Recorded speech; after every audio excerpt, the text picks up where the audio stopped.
గోదా వైభవము. విరోధి కృతనామ సంవత్సరం అది. కార్తీక పూర్ణిమ రోజు రాత్రి మాస్టర్ గారు అంటే ఎకిరాల కృష్ణమాచారి గారు, ఆయనందరూ మాస్టర్ గారు అని అంటారు. ఆయన భాగవతంలో దశమ స్కంధంలో బృందావనంలో నిండిపోయిన వేణుగాన వర్ణన చదువుతూ ఉన్నారుట. చదువుతూ ఉంటే పరమాత్మ గోపికలకు ఎటువంటి జీవన మాధుర్యాన్ని, ఎంత తీయని అనుభవాన్ని గోపికలకు పరమాత్మ ఇచ్చారో అది మాస్టర్ గారికి అనుభవానికి వచ్చిందిట. ఆ అనుభవం ఏమైందంటే క్రమక్రమంగా లోపల అంతర్లీనంగా భూదేవి అంశ అయిన గోదాదేవి పద్య కావ్యంగా రూపుదిద్దుకుంది. చక్కగా రూపందిద్దుకుంది మాస్టర్ గారి మనస్సులో, సింగారించుకుందిట.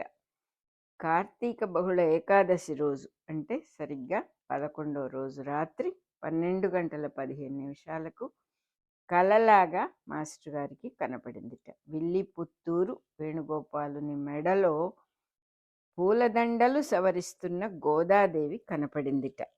ఆ గోద మాస్టర్ గారి చిన్నతనంలోనే చనిపోయిన తల్లిగారే అనే అనుభూతి ఈ కావ్యానికి మరింత శోభ చేకూర్చింది, మరింత మెరుగులు దిద్దింది అంటున్నారు.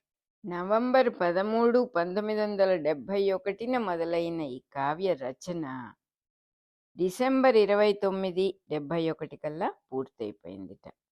వేద సంహితలలో, పురుష సూక్తంలో, విష్ణు సూక్తాలలో, శ్రీ సూక్తంలో, భూసూక్తంలో, నీలా సూక్తంలో ప్రవహించిన అద్భుత భక్తి రస మాధుర్యం ఋషీంద్రులందరూ కూడా గానం చేశారు. ఈ మాధుర్యాన్ని నారద మహర్షి భక్తి సూత్రాలలో ప్రవహించి వారి నుంచి వ్యాసుల వారికి భాగవత రూపంగా అందించబడి దశమ స్కంధంలో గోపికల మధుర ప్రేమ భక్తిగా లేచిన ఉత్తుంగ తరంగం, పైకి లేచింది ఆ మధుర భక్తి. ఒక తరంగంలాగా, ఉత్తుంగ తరంగం అంటే పైకి లేచిన ఆ తరంగం గోదాదేవి ప్రేమ లహరిగా ప్రవహించటం జరిగిందిట.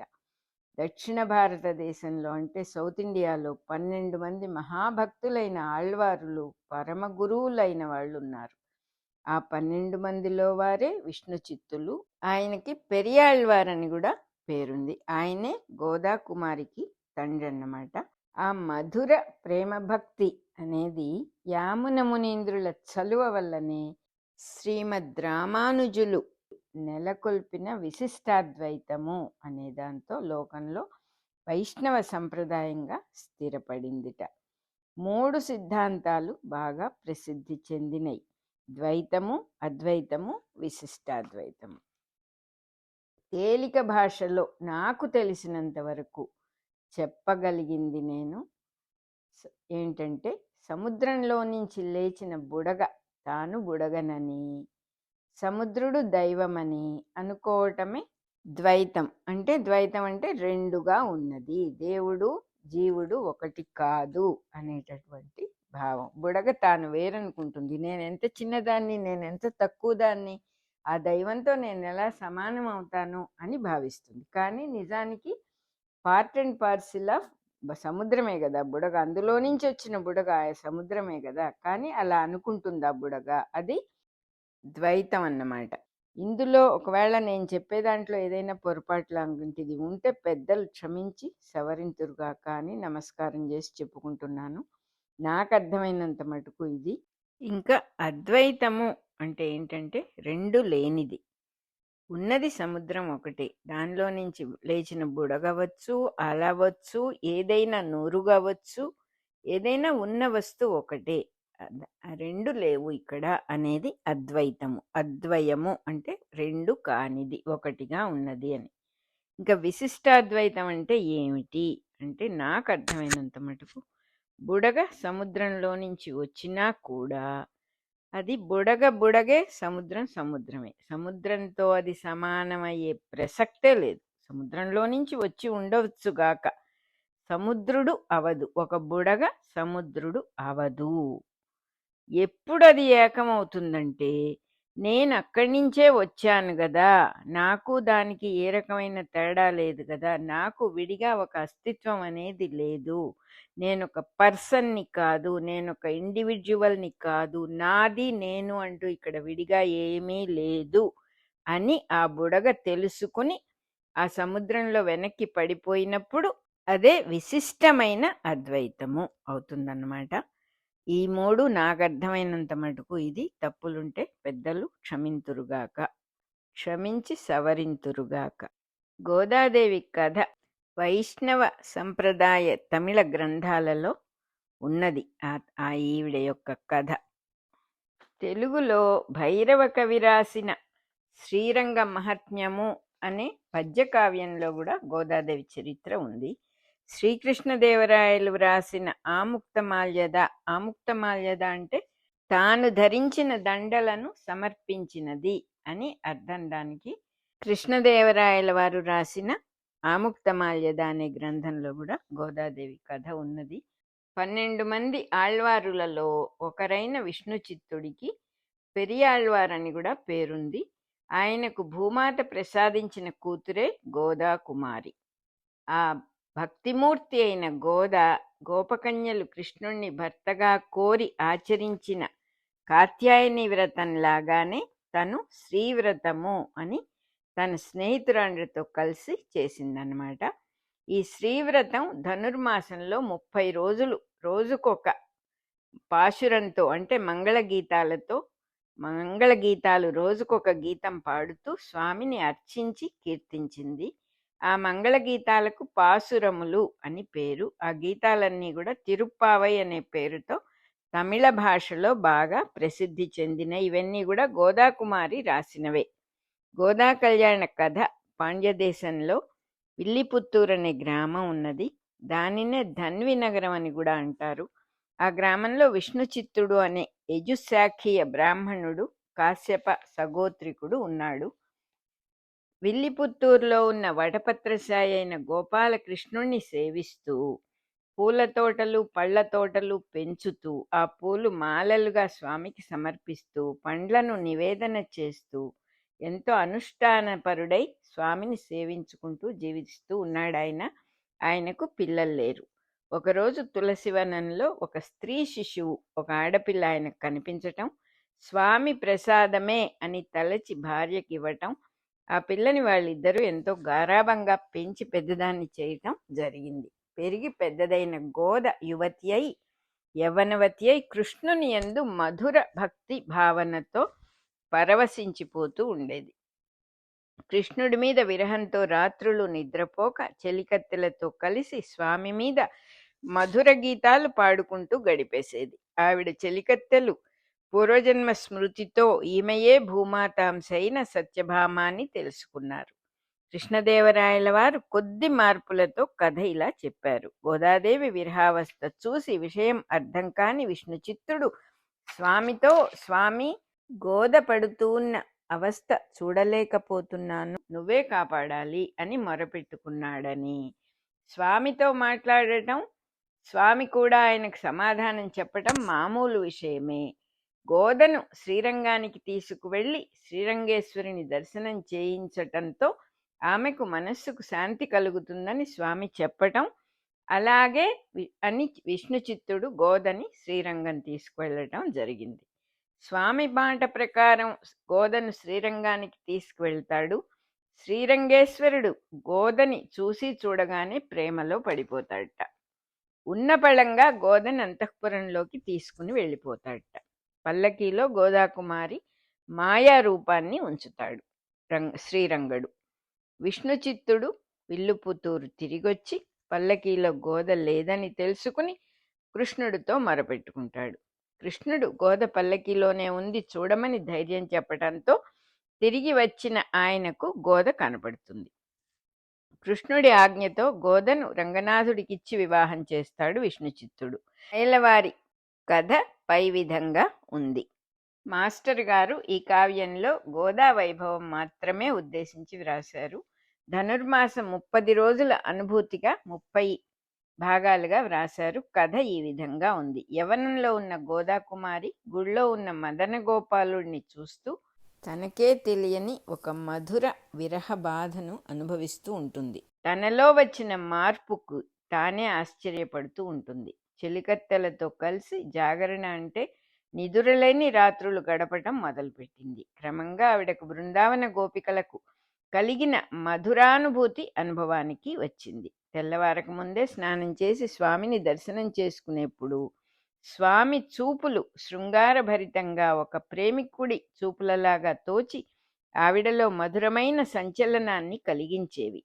స్వామిని కౌగలించుకోవాలి అనే కోరిక ఉన్నా కూడా సాధ్యమయ్యేది కాదు. ఒకరోజు వేకువజామున చీకట్లో గోద స్నానం చేసి వస్తూ ఉంటే నది ఒడ్డున ఎత్తుగా బలంగా ఆజానుబాహువైన వాడు, ఒక దివ్య రూపుడు, నల్లనివాడు, మణిహారాలు మెళ్ళో ధరించినవాడు, వేళ్లకు రవ్వల ఉంగరాలని ధరించినవాడు, కిరీటధారి అయినవాడు గోదని వెనుక నుండి తాకినట్లుగా అనిపించింది. ఇది నిజమా కాదా అని గోదకు అర్థం కాలేదు. ప్రతిరోజు కోనేటిలో స్నానం చేసి వెళుతూ ఉంటే చీకట్లో ఆ దివ్య పురుషుడు తాకటం అనుభవం అవుతూనే ఉంది. కానీ నిజమా కాదా అని తెలియటం లేదు గోదకి. కానీ ప్రతిరోజు ఆమె జడలోని ముద్దబంతి పువ్వు మాయమైపోతూ ఉండేది.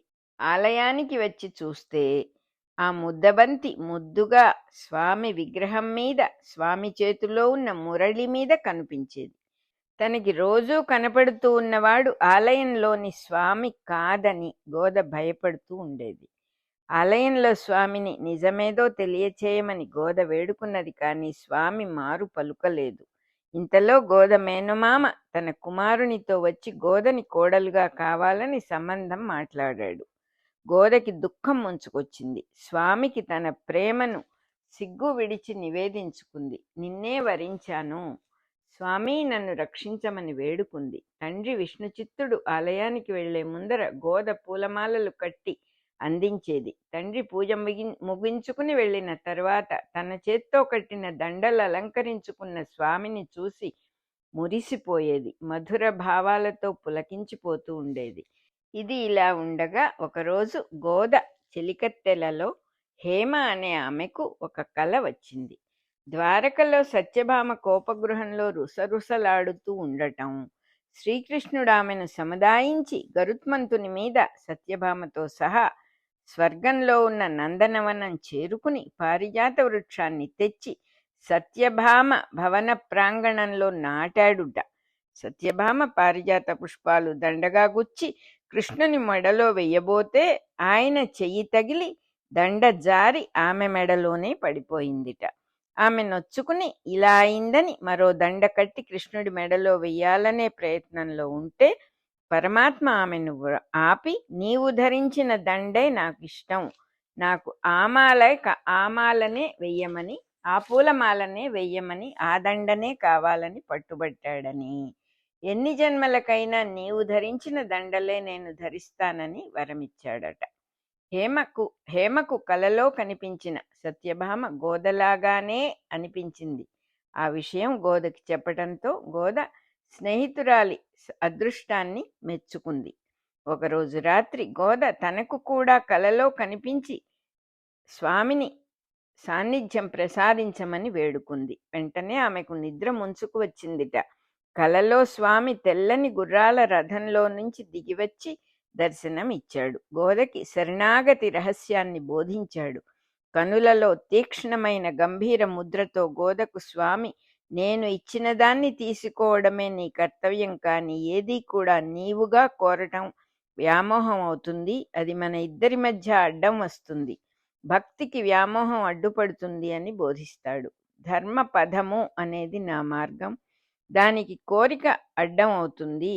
ఆత్మార్పణ మాత్రమే, ఆత్మార్పణ అనే ధర్మ మార్గంలో నన్ను చేరాలి. ఆత్మార్పణ అంటే నేను నాది అనేది కొంచెం కూడా మిగలకుండా, కోరిక మిగలకుండా ఉండటమే అని స్వామి బోధిస్తాడు. కల నుంచి మేలుకున్న గోద భక్తితో హరివాసర వ్రతం మొదలు పెట్టింది. ఆ మరునాడు ఆమెకు ఇంకో కల వచ్చింది. సృష్టి ప్రళయముల దర్శనము అయింది. రూపానికి బియాండ్గా అతీతుడుగా ఉన్న విశ్వాత్మ స్వరూపుడైన పురుషుని అనుభూతి కలిగినయి. మనసు కోరిన రూపం మమకారంతో ఇబ్బంది పెడుతుందని, కోరకుండా వచ్చిన రూపం నిత్యమై ఉంటుందని, సత్యమని ఉపదేశం స్వామి నుంచి రావటం ఒక దివ్యానుభూతిగా ఆమెకు మనసంతా నిండిపోయింది. ఆ మరునాడు ఈ అనుభూతితో స్వామిని కౌగలించుకోగలిగింది గోద. స్వామి ఉపదేశ బలంతో తల్లిదండ్రులకు మన ఇలవేల్పోయిన మదనగోపాలునికి నన్ను నేను సమర్పించుకున్నాను, ఇదే నా నిర్ణయం అని చెప్పగలిగింది. తల్లిదండ్రులు గుడికి వెళ్ళి, స్వామి, ఇది ఏమి న్యాయం, గుడిలో స్వామిని ప్రేమించి పెళ్లాడటం సాధ్యమవుతుందా అని నిష్ఠూరాలు మాట్లాడారు. స్వామి గోద మనస్సు ప్రశాంతత కోసం శ్రీరంగం యాత్ర చేయించమని చెప్పటం, అందువల్ల విష్ణుచిత్తుడు కుటుంబంతో సహా శ్రీరంగం బయలుదేరుతాడు. దోవలో మన్నారుగుడి స్వామిని దర్శించటంతో గోదకు శ్రీరంగేశ్వరుడే శ్రీకృష్ణుడని, ఆయనను చేరుకోవటమే తన గమ్యమని, అదే కృష్ణుని సంకల్పమని అర్థమైపోతుంది. శ్రీరంగేశ్వరుని దర్శన సమయంలో అదే ధ్యానంలో ఉన్న ఆవిడ శరీరంతో సహా రంగనాథునిలో లీనం అయిపోతుంది. శ్రీరంగనాథుడు తన కూతుర్ని కాజేశాడు అని విల్లిపుత్తూరు తిరిగి వచ్చిన విష్ణుచిత్తుడు స్వామితో మొరపెట్టుకున్నాడు. కృష్ణుడు ఆయనకు అభయం ఇచ్చి గోదను రప్పించి, గోదను శ్రీరంగనాథునికి ఇచ్చి వివాహం చేయమని ఆదేశిస్తాడు. ఆయన ఆజ్ఞ ప్రకారం గోదను శ్రీరంగేశ్వరుడికిచ్చి వివాహం చేస్తాడు విష్ణుచిత్తుడు.